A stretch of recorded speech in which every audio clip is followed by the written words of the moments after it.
For 42 years, one man, Muammar Gaddafi, held absolute power over Libya. He was seen as a revolutionary, a tyrant, and honestly, one of the most controversial figures of the 20th century. So today, we're going to unpack how he rose to power, how he managed to hold on to it for so incredibly long, and how it all came crashing down in the most dramatic way you could imagine.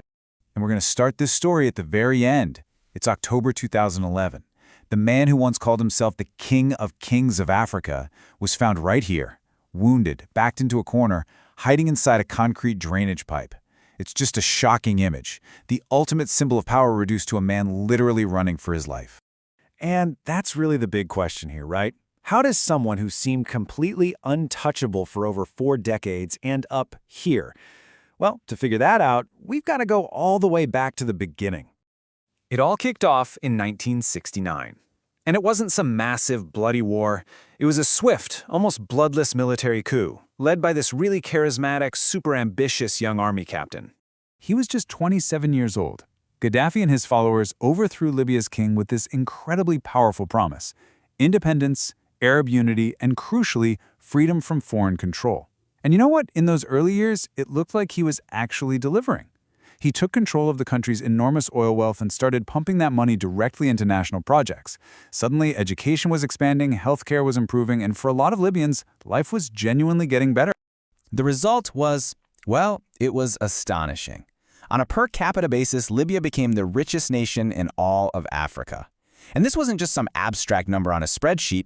People could actually feel this in their daily lives. This success built him this powerful, loyal base of support. To many, he was a hero who was finally using Libya's wealth for Libyans. But here's the thing. That story of prosperity, it's really only half the picture. Because that revolutionary dream pretty quickly started twisting into a total nightmare. See, Gaddafi didn't build his power on strong institutions. He built it on fear. And this is where you can literally see the promise and the reality just split right down the middle.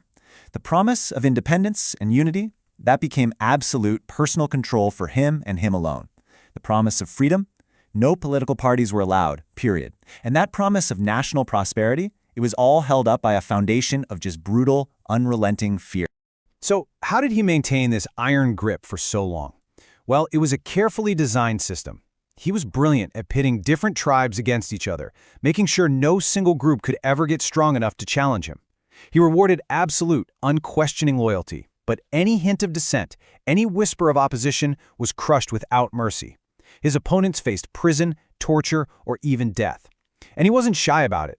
Public executions were sometimes broadcast on television as a terrifying warning to anyone else who might even think about speaking out. And for decades, this system, it worked. Gaddafi seemed completely untouchable.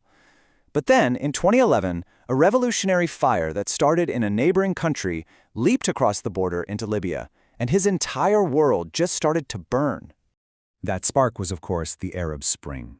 When Libyans saw ordinary people in Tunisia and Egypt rising up and demanding their rights, they were inspired. They took to the streets asking for jobs, for dignity, for freedom. Gaddafi's response wasn't negotiation. It was brute force. And just like that, peaceful protests escalated into a full-blown, bloody civil war. As the violence just spiraled out of control, the international community decided to step in. Citing a mandate to protect civilians from Gaddafi's forces, NATO began launching airstrikes. Now, this is a really controversial point. The official mission was humanitarian, but plenty of critics argue it was just as much about controlling Libya's oil and getting rid of a guy who'd been a thorn in the side of the West for decades. With NATO's air power backing the rebels on the ground, Gaddafi's regime just collapsed. The capital, Tripoli, fell. He was forced into hiding in his hometown of Sirte. By October 20th, the city was completely surrounded. With supplies gone and all hope lost, he made one last desperate attempt to escape in a large convoy. But it was too late. NATO aircraft spotted the convoy moving.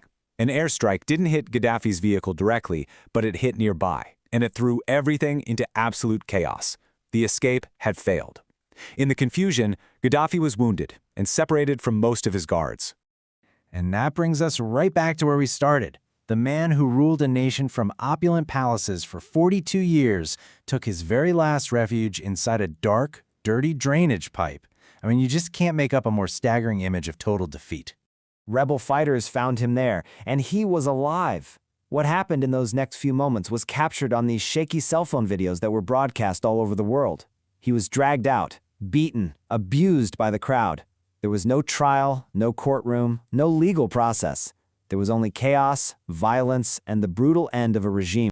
At the time, many people in Libya and across the West celebrated. They thought this was the beginning of a new democratic era.